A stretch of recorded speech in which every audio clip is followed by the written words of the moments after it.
Assalamualaikum warahmatullahi wabarakatuh. Alhamdulillahirabbil alamin, wassalatu wassalamu ala asrofil anbiya'i wal mursalin wa ala alihi wa sahbihi ajmain. Allahumma sholli ala sayyidina Muhammad wa ala ali sayyidina Muhammad. Pertama-tama marilah kita panjatkan rasa syukur kita kehadirat Allah Subhanahu wa taala, yang mana pada acara ini kita masih diberi kesehatan dalam melaksanakan kegiatan hari ini dalam keadaan sehat walafiat. Seiring salawat dan salam kita panjatkan juga kepada Nabi Agung kita, Nabi Muhammad SAW. Semoga kita menjadi pengikut beliau dan mendapatkan syafaat beliau di yaumil akhir nanti. Amin amin ya rabbal alamin. Bapak-bapak, ibu-ibu yang berbahagia, berbicara masalah stunting. Stunting merupakan salah satu masalah kesehatan yang kini tengah difokuskan oleh pemerintah untuk diselesaikan.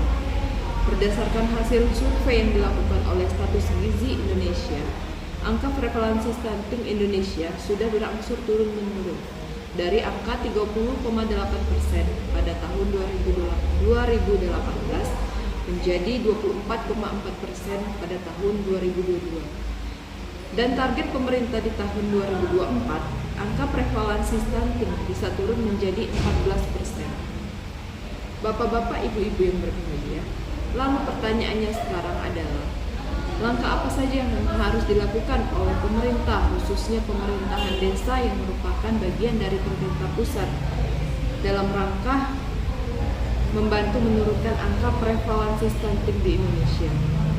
Bapak Ibu yang berbahagia, ada 3 langkah yang harus kita lakukan sebagai bagian dari pemerintahan dalam mengentaskan masalah stunting ini. Langkah pertama yang harus kita lakukan adalah pertama, pendataan. Kenapa harus pendataan? Karena dari data yang benarlah kita bisa mengurai masalah stunting ini satu persatu. Yang harus kita ketahui, walaupun secara umum ciri anak stunting itu bertubuh pendek dan kerdil, tapi tak semua anak bertubuh pendek dan kerdil itu dinyatakan stunting. Oleh karena itu, pemerintah desa harus melibatkan pihak kesehatan, dalam hal ini kerjasama kita dengan puskesmas, untuk mengecek secara benar apakah anak yang dinyatakan stunting benar-benar penderita stunting atau tidak, sehingga data yang kita buat itu benar-benar akurat.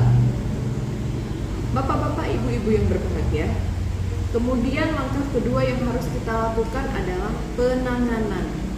Perlu diketahui bersama bahwa stunting masih bisa dikoreksi selama anak belum berusia 2 tahun atau masih berada dalam 1000 hari pertama kehidupannya.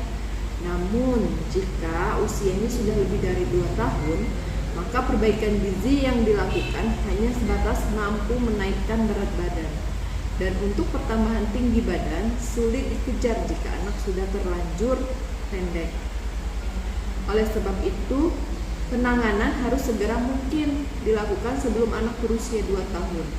Tentunya dengan memberikan ASI eksklusif, nutrisi lengkap, posyandu rutin, dan imunisasi sesuai dengan waktunya. Bapak-bapak, ibu-ibu yang berbahagia, kemudian langkah terakhir, dan ini salah satu langkah yang terpenting dalam pencegahan, seperti pepatah mengatakan, lebih baik mencegah daripada mengobati. Jadi langkah ini untuk pencegahan dari awal masa kehamilan. Tentunya secara standar, ibu-ibu hamil harus menerapkan pola hidup sehat dengan mengkonsumsi makanan yang bergizi dan seimbang. Selain daripada itu, tepati jadwal konsultasi kehamilan yang dianjurkan oleh dokter maupun bidan sampai bayi lahir, sehingga ketika langkah pencegahan sudah dilakukan, maka kemungkinannya sangat kecil anak terkategori stunting.